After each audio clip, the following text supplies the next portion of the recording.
Assalamualaikum warahmatullahi wabarakatuh. Berjumpa lagi di Gula Darah Normal 65 Channel. Moto pengendalian diabetes: tanpa nasi, tanpa tepung, tanpa gula, tanpa obat, dan tanpa diabetes. Tema kali ini adalah pengidap diabetes beresiko mengalami gagal ginjal. Tidak ada seorang pun yang ingin mengalami gagal ginjal. Pengidap diabetes memiliki risiko yang sangat besar untuk mengalami gagal ginjal. Oleh karena itu, pengidap diabetes harus hati-hati.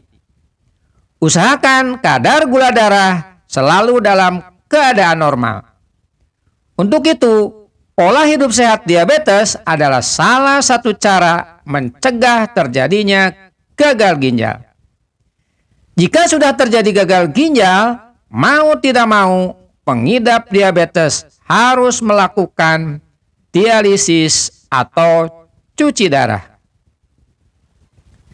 Nefropati diabetik atau ginjal diabetes adalah kondisi di mana ginjal mengalami komplikasi akibat diabetes mellitus.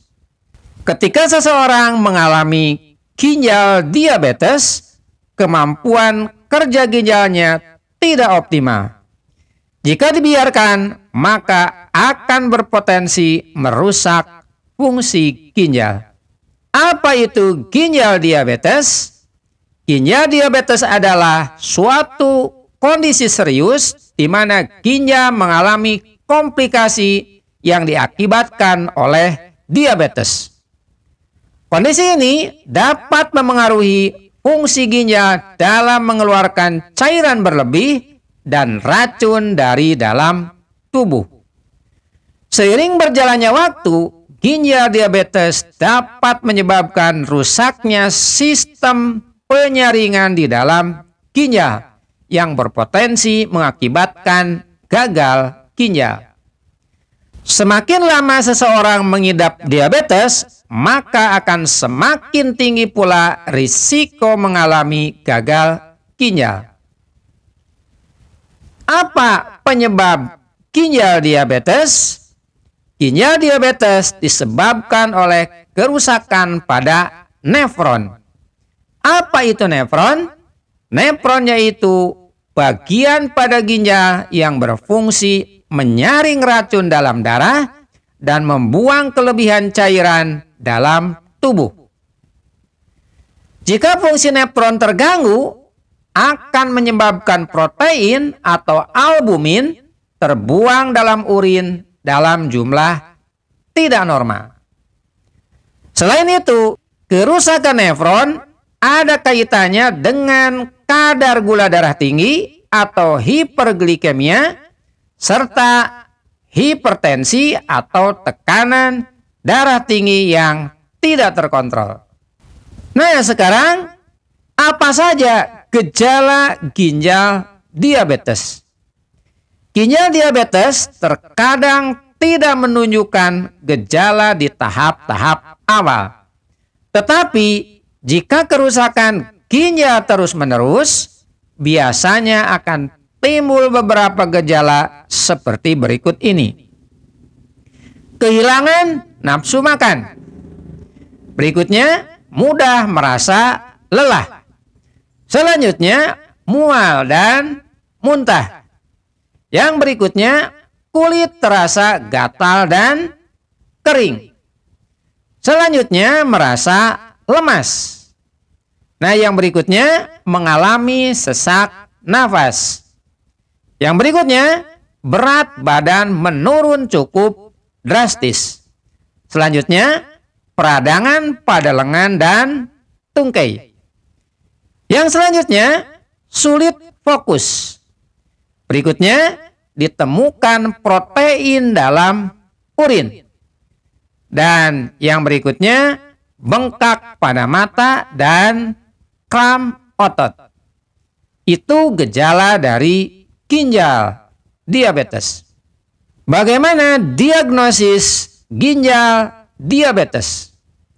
Komplikasi pada ginjal dapat dideteksi lebih dini apabila penderita diabetes rutin menjalani pemeriksaan. Biasanya, dokter akan melakukan beberapa tes, di antaranya adalah yang pertama, tes kreatinin. Tes kreatinin bertujuan mengukur kadar kreatinin dalam darah. Apa itu kreatinin? Kreatinin merupakan limbah sisa metabolisme tubuh yang seharusnya dibuang bersama urin. Jika terdapat kerusakan pada nefron, maka kreatinin dalam darah tidak normal. Nah, sekarang berapa angka normal kreatinin pada usia 16 sampai 60 tahun adalah sebagai berikut. 0,7 sampai 1,3 mg per desiliter untuk pria dan 0,6 sampai 1,1 untuk wanita. Itu adalah kreatinin normal pada usia 18 sampai 60 tahun. Yang kedua, dilakukan tes blood urea nitrogen atau ureum. Tes ureum dilakukan untuk mengukur kadar urea nitrogen dalam darah. Sama halnya dengan kreatinin, urea nitrogen merupakan sisa metabolisme yang seharusnya disaring dan dibuang bersama urin. Jika terdapat kerusakan pada nefron, maka urea nitrogen dalam darah tidak stabil atau tidak normal. Nah, sekarang berapa angka normal hasil tes ureum? Yang pertama, 7 sampai 20 mg per desiliter untuk anak usia 1 sampai 17 tahun. Berikutnya, 6 sampai 21 mg per desiliter pada wanita dewasa dan 8 sampai 24 mg per desiliter pada pria dewasa. Itu merupakan batas ureum normal. Yang ketiga, tes albumin urin. Ginjal diabetes juga bisa dideteksi melalui tes albumin urin. Apabila dalam urin diketahui mengandung protein, maka diduga pasien menderita ginjal diabetes. Tes ini dilakukan dengan mengambil sampel urin secara acak di pagi hari. Hasil tes ureum dapat menunjukkan sebagai berikut.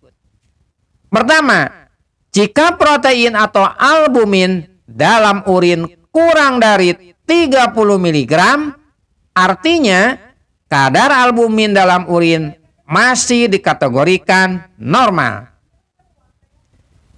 Jika protein atau albumin dalam urin 30 sampai 300 mg, artinya terdapat dugaan penyakit ginjal tahap awal.